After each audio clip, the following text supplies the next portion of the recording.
తదనంతరం ధనుస్సు రాశి, తృతీయంలో రాహువు ఉన్నాడు.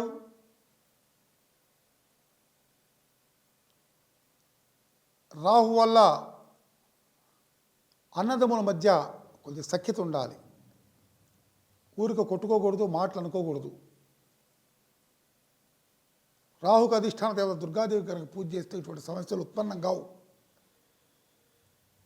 తర్వాత చతుర్థంలో శని, అంటే 4వ ఇంట్లో శని ఉన్నాడు. కొంచెం జాగ్రత్తగా ఉండాల్సిన సమయం. అనుకోని మాటలు పడటం, నిందలు పడటం, ఏదో మనం మంచి మాట మాట్లాడినా కూడా ఇష్టం వచ్చినట్టు మాట్లాడారని చెప్పేసి ఇటువారు అంటుంటారు. నరఘోష ఎక్కువ కావటం, అటువంటి కార్యక్రమాలన్నీ కూడా చతుర్థంలో శని లేదా ఏదో ఒక వ్యాధితో హాస్పిటల్లో పోవటం, ఏదో జరుగుతుంది. కాబట్టి శనికి చక్కగా తగిన పరిహారం చేయించుకోండి. తర్వాత 6వ ఇంట్లో రవి బుధులు ఉన్నారు. సజ్జన సాంగత్యం, పెద్దవాళ్ళతో సాంగత్యం, పెద్దవాళ్ళ చేత గౌరవించబడటం, వ్యాపారస్తులకి ఉద్యోగస్తులకి మంచి జరగటం. తదనంతరం మకర రాశి, మకర రాశికి కుంభంలో అంటే ద్వితీయంలో రాహు ఉన్నాడు. ధనయోగాన్ని ఇస్తాడు. తద్వారా గతంలో పడ్డ ఇబ్బందులను తొలగిపోయి ఇప్పుడు చాలా సౌఖ్యంగా ఉంటారు. తృతీయంలో శని ఉన్నాడు మకర రాశి వారికి. ఈ వారం చాలా విశేషమైనటువంటి వారం ఇది. మకర రాశి వాళ్ళకి శని పరిపూర్ణ యోగకారకుడు. ఇప్పుడు ఎటువంటి ఇబ్బందులు లేవు వాళ్ళకి. ఉన్నటువంటి ఆటోమేటిక్గా పనులన్నీ అయిపోతూనే ఉంటాయి. అట్లని చెప్పి మనం చాలా జాగ్రత్తగా ఉండాలి. ప్రతి దాంట్లో తొందరపడి నాకు శని బాగున్నాడు, మకర రాశి వారికి చాలా అదృష్టయోగం ఉందని చెప్పేసి ముందర కొరకమాకండి. కొద్దిగా ఒక రవ్వ ఆలోచించుకోవాలి. తద్వారా ఉన్నతులు అవుతాం మనం. పంచమంలో రవి బుధులు ఉన్నారు.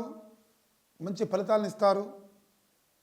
వ్యాపారస్తులకు అనుకూలం, బాగా విద్యార్థులకు అనుకూలం, రైతులకు అనుకూలం.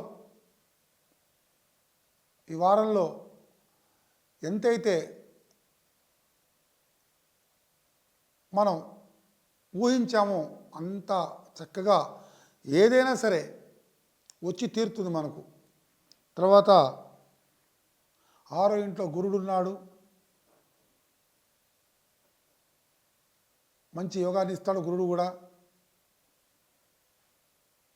సప్తమంలో కుజుడు చంద్రుడు, అంటే 7వ ఇంట్లో కుజుడు కాబట్టి వివాహ సంబంధాలు చూసే విషయంలో చాలా జాగ్రత్తగా ఉండాలి. కొద్దిగా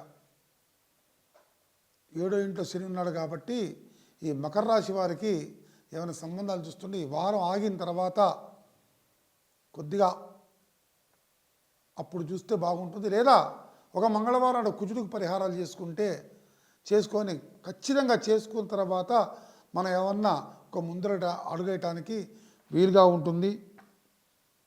అదే అష్టమంలో కేతువు ఉన్నాడు. కొద్దిగా ఆరోగ్య జాగ్రత్త చూసుకోవాలి. తర్వాత మాట్లాడటం కూడా చాలా సౌమ్యంగా మాట్లాడగలగాలి, చాలా జాగ్రత్తగా మాట్లాడగలగాలి. దేవతారాధనలు, దైవారాధనలు చాలా విశేషంగా యోగిస్తాయి వీళ్ళకి. అవి చేయండి. ఇంకొక గణపతిని ఆరాధించండి. ఆరాధిస్తే మీకు విఘ్నాలన్నీ కూడా తొలగిపోతాయి. ఇది మకర రాశి యొక్క ఫలితం.